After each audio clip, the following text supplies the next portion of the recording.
Well, thank you for having me here.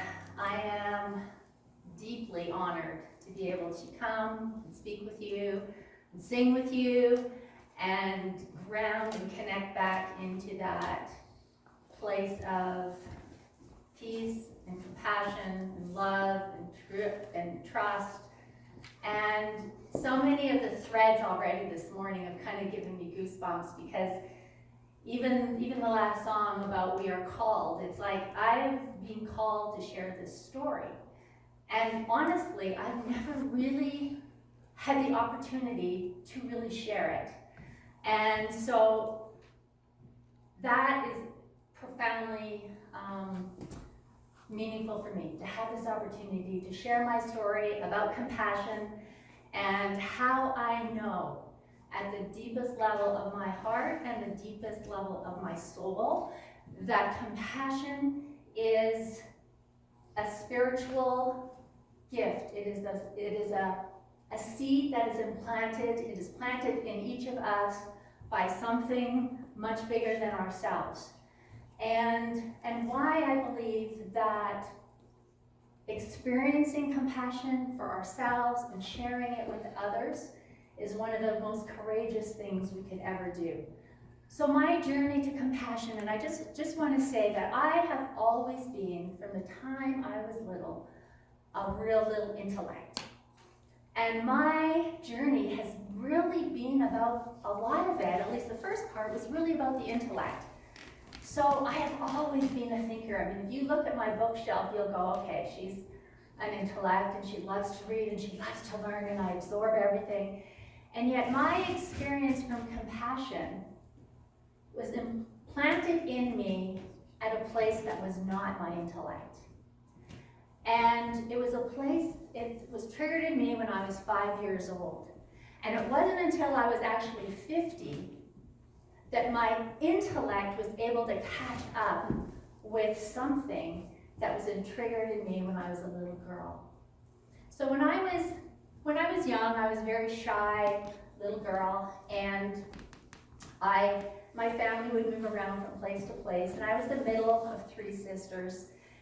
And like a lot of families, a lot of parents, my parents did the best they could. And now, of course, I realize how much they loved me. I realize how much they loved me, but how much that because of who they weren't able to show love. They weren't able to show compassion. So we kind of learned that, you know what, if we were hurting or sad or needed to get comfort, that we actually weren't probably going to get it. So that was kind of the context of this story. So when I was 5 years old and my family had moved to a new little town, and my dad, like he always said, was go out and make friends. You know, get off and quit watching cartoons, go make friends. And so my sisters and I went out and tried to make these new friends, and I was the shy little girl, and we met these older girls, and we all decided, oh, we're gonna play a game of tag. And so we were playing this game of tag, and part of tag is you chase someone to try and tag them. So I'm running after this older girl trying to tag her, and her sister, she didn't like that very much, and later it became known that she was kind of the neighborhood bully. So what she decided to do was take this big stick that had this huge nail in it, and she came up to me and she whacked me right in the head with a stick that had a nail in it. So I don't know if you've ever seen that YouTube video about it's not about the nail, that it's, you know, she's got the nail and she's telling him, and all she wants is compassion. And he's just saying, you know, it's just the nail, just take out the nail. And she's like, well, it's not about the nail. Anyway, if you haven't seen that, it's pretty humorous. And I'm sure most of us can relate to that. But in this case, it was about the nail. And I did have this sticking into my head. So of course, my parents, they whisked me off to the emergency department. And because, again, of who they were, and they were doing the best they could, they just kind of sent me off on my own into the room by myself. So I'm sitting in this cold, dark emergency room on this icy cold gurney I'm this terrified little girl, like just, I got this thing, I need to get stitches, I'm terrified, I'm alone, I'm just, you know, you can imagine, right? So I'm sitting there, and they put this sterile cloth on my head, because of course they have to take care of the issue here. And in that moment that I was terrified, alone, cold, afraid, this person, and I can only imagine it was a nurse, she reached out and she took my hand. And in that moment, and I still get emotional about it because it was so an impactful seed in me that triggered this experience of compassion. So she reached my hand.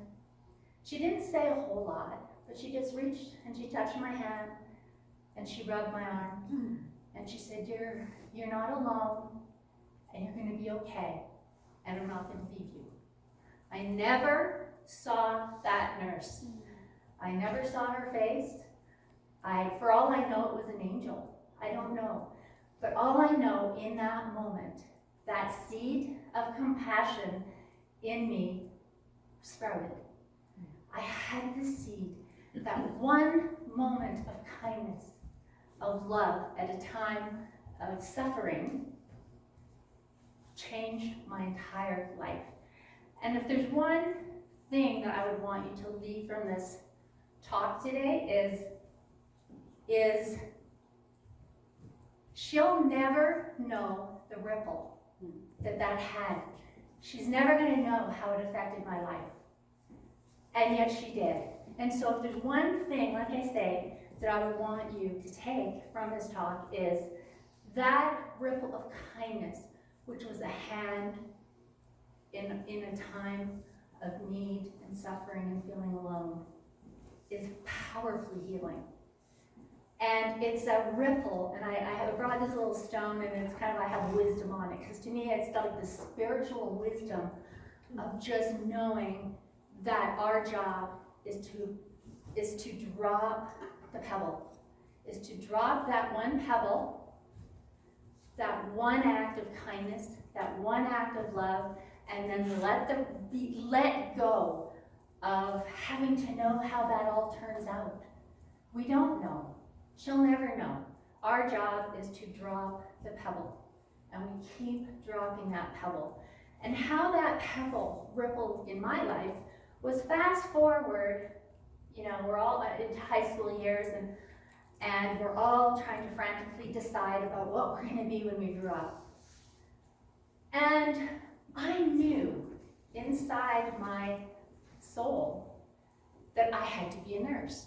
Now at that time in my life, whatever I was 16, 17, 18, I had no idea why. I hadn't connected any of these dots. I hadn't kind of got the intellect to catch up and create meaning around this experience. I just knew that I needed to be a nurse. That is what I was called to do. If someone asked me why, I probably wouldn't have had any idea other than that's what I need to do. So I went into nursing and I became a nurse, and I worked with seniors in palliative care. And then I did my master's in nursing because, again, I'm kind of like the intellect type. And I'm sitting in my oral defense, so this is many years later after being a nurse.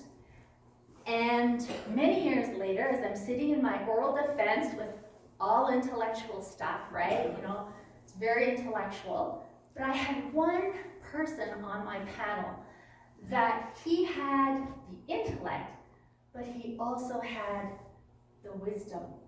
So they're firing all the intellectual stuff at me. And then he said, why did you want to become a nurse in the first place? And it kind of stopped me in my tracks because I had never really thought about it. I had never really paused to think, what was this calling inside of me about? But in that moment, it hit me. And it hit me, and I got all emotional, you know, like I do. And I welled up with tears, and part of me is like, oh my goodness, how could he do this to me? And the other part of me is, I mean, I don't remember any of the other questions, but I will always remember that question. Because what I realized is, what I was called to do was to be that pebble, to be that, and I was called to be that person as a nurse. For me, that was my way at the time, was to, if I could do that one thing, that one moment, that one hand for someone else in a moment of their suffering, that is what my life was meant to be about. And so that one moment became my life's purpose. And that nurse will never know that. So then, as I take my own little story, which was so powerful to me, but created all these ripples. She never knew when she reached out to my hand that I was then going to be a nurse and work with people with dementia and work with people who were dying, and that if I could be that hand for them and be, you know, what I call a nurturing gardener and not a fix-it mechanic, she'll never know that this person that she held their hand like that then went on as best as I could to create that comfort in their time of suffering. So as I journeyed as a nurse and as I journeyed through life, I realized that I got to a place where my compassion, I grew in my compassion. I grew from the time I had this little seed to the time I could help alleviate someone's suffering. But I knew that there was a cap. There were times where, when I was being really honest, my compassion would kind of shut down. That I would close my heart. And I found I could feel that not so much in my work world, where I was, you know, had this open ability to do this and try and alleviate someone's suffering. It was more in my personal life, when I would see someone suffering in my family, and I knew exactly, oh my goodness, well, this is what, you know, maybe they need to try to do, and then they wouldn't do it. And I could tell in those moments that that's where my growth became. And it really reminds me, and I was really inspired by a TED Talk that Roshi Joan Halifax, who started the Zen Buddhist Zen Center in Santa Fe, she works a lot with prisoners, which is so interesting, all these little threads today. She works a lot with prisoners, she works in palliative and end-of-life care, she's a social activist, trying to bring more compassion to the world. And in her TED Talk, she talked about the 3 things that go into what it truly means to be compassionate. Because, as I mentioned earlier, I had this seed in me that started to grow when I was a little girl. And it grew and it grew and it grew and it grew. And that was a gift that I experienced that at the level of my soul, at the level of my heart, and it wasn't at the level of my intellect. But now my intellect needed to catch up with what my soul knew. And so when I watched her TED Talk, which is about compassion and the meaning of compassion, she talked about 3 things. 3 things are what does it really mean to be compassionate? And how can we cultivate that compassion within ourselves? So the 3 things is, the first thing she talks about is needing to be able to look into the face of suffering. And looking into the face of suffering is being able to see that somebody is suffering. So when I think back to my own story, and people that, for whatever reason, they're closed or they're blocked, or they haven't had that compassion watered in themselves, they can't necessarily look and see that someone else is suffering because their own suffering hasn't been attended to. So that's number 1, is being able to see that someone is actually suffering. The second thing that needs to happen around what does it really mean to be compassionate? So first we can see that the person is suffering. We have a clear enough vision that we're not in our own terror and fear of what's going on, and what a perfect time right now to be so caught in fear that we can't look at the suffering that is really happening. So we need to be clear enough to see and grounded enough, and that's our prayer and our meditation and our grounding to our spiritual truths or give us that. And then the second thing is we need to be able to not stand separate from suffering. So suffering isn't pity, and it's not fear. So those are the things that are shutting down compassion. Fear shuts it down. Pity shuts it down. The lack, or when we forget that we're not all connected, shuts it down. So realizing that we all have moments of suffering is what connects us, that we are truly one, that we do have a unity consciousness, and that we all affect each other, and we all have those moments.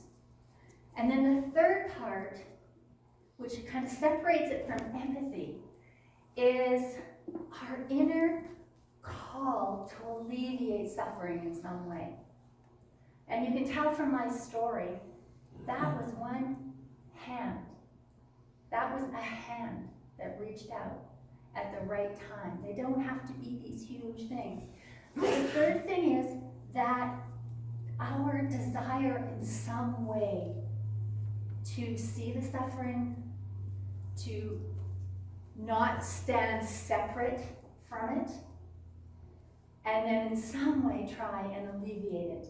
And the thing that she adds, that when you look at all the other definitions of compassion and what it means and how they use it for research and all that, which is super important, the research showing how it improves our health and our immune system and our brain functioning and all of that, our hormone levels are all impacted. So all the research shows it.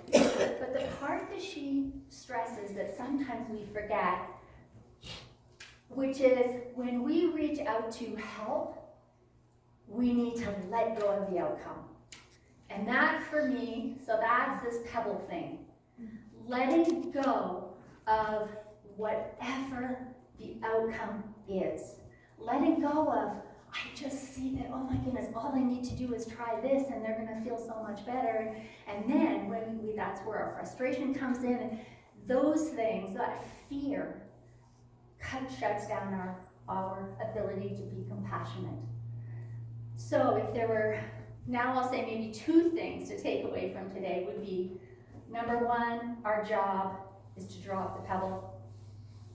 Number two is to let go of the outcome. For those people that are far, and for those people that are closest to our heart, because that is truly how we stay open to compassion. So the kind of the final thought is kind of the three spiritual gifts that I've taken away from my own journey of the heart. And in this case, the journey was from the heart and soul to the head, which is interesting. It's the first time actually I ever even realized that. But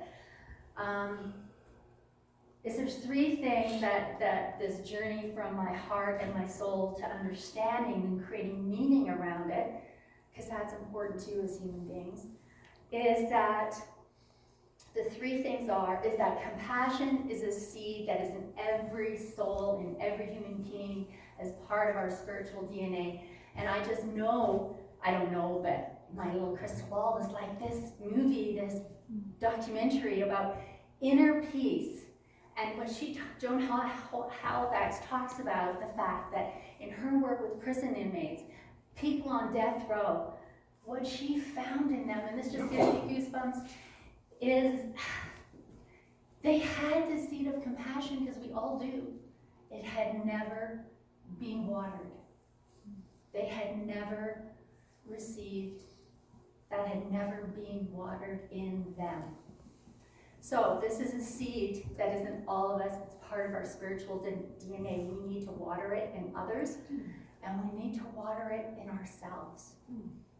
And so that would be the second thing, is watering this seed of compassion in ourselves. Because if we cannot be compassionate with ourselves, which means to sit with our own discomfort, we basically will shut down to being able to sit with others.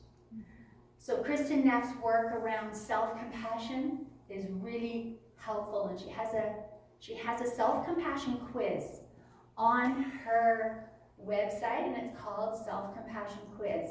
And if you haven't done it, I would really encourage you to look at it, because that was the first opportunity of me to understand what self-compassion truly is in order to continue to grow it within myself and to understand, why do I shut down?